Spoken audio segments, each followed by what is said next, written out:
visibly repairing 6 months of damage in just one use with no way down. Guaranteed or your money back. For hair that looks healthy and stays healthy. If you know it's Pantene. It's Ford's Black Friday Sell-a-thon. With your trade-in, you can lease the 2023 Ford F-150 for a low $389 a month. Plus, you can get a $500 Amazon.com gift card. Get here fast. The Ford Black Friday Sell-a-thon ends on Cyber Monday.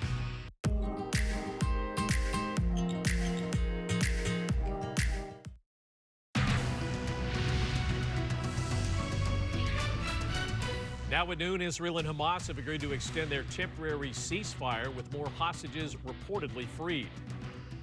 Thanks for joining us for the KTLA 5 News at noon. I'm Glenn Walker. And I'm Lou Parker. More than 170 people in total have been released, including hostages held by Hamas and prisoners detained in Israel. It is hoped that more Americans could be among those freed today. KTLA 5's John Finolio joining us now live in the studio now with the latest developments. John? Lou and Glenn, good afternoon to you. As we know, this is a temporary truce that was only supposed to last for 4 days. It was set to expire today. However, it has now been extended by 2 more days, and 20 hostages are expected to be released. Now, this agreement was brokered by Qatar, the White House confirming the extension a short time ago. This humanitarian pause has already brought a halt to the fighting, together with a surge of humanitarian assistance. Now, in order to extend the pause, Hamas has committed to releasing another 20 women and children over the next 2 days. We would, of course, hope to see the pause extended further, and that will depend upon Hamas continuing to release hostages. Meantime, we are expecting a 4th release of hostages. Let's go live now to images from the Rafah border crossing here in Egypt. This is where those hostages are expected to travel through once they are released. Earlier this morning, there was a delay reportedly over a list of names. Now, on Sunday, a 3rd round of hostages was freed, 17 of them, including the first and youngest American, released into the hands of the Red Cross. You can see the caravan here of cars carrying many of those hostages. They're making their way back into Israel after being held captive for 7 weeks. Among the group, 3 Thai nationals, 1 Russian, and a 4-year-old American girl. Her name, Abigail Idan. She was just 3 years old when she was abducted. She is now 4. She was taken by Hamas on October 7th. Her parents were killed the same day during those terrorist attacks. She's the youngest of 3 American hostages that were held. Abigail's aunt releasing this video after her release.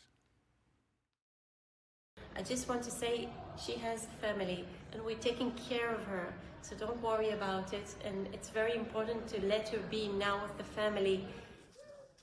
As of this morning, Hamas has released 58 hostages, all of them women and children. And Israel has freed 117 Palestinian prisoners, all women and teenage boys. Israeli officials now crediting the help of President Biden for extending the ceasefire by 2 more days.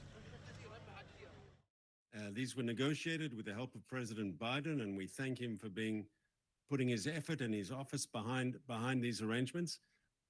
I don't think we would have reached the deal without his input. And yes, it was agreed.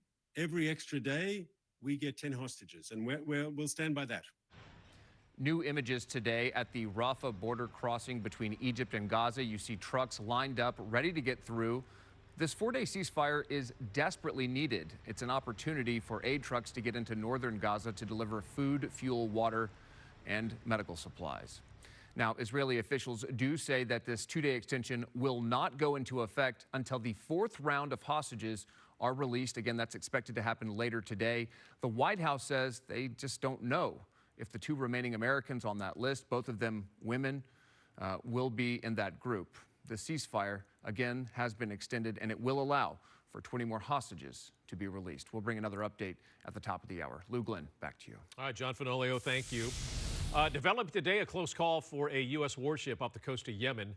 2 ballistic missiles launched in the direction of the ship, landed just miles away. The USS Mason was helping the crew of a tanker linked to Israel, which had been seized by armed assailants.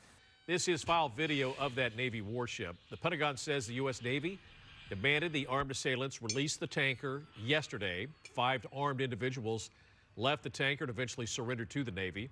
But the Pentagon says this morning the missiles were fired from a pro-Palestinian group in Yemen towards the U.S. warship. They landed in the ocean. No U.S. service members were hurt.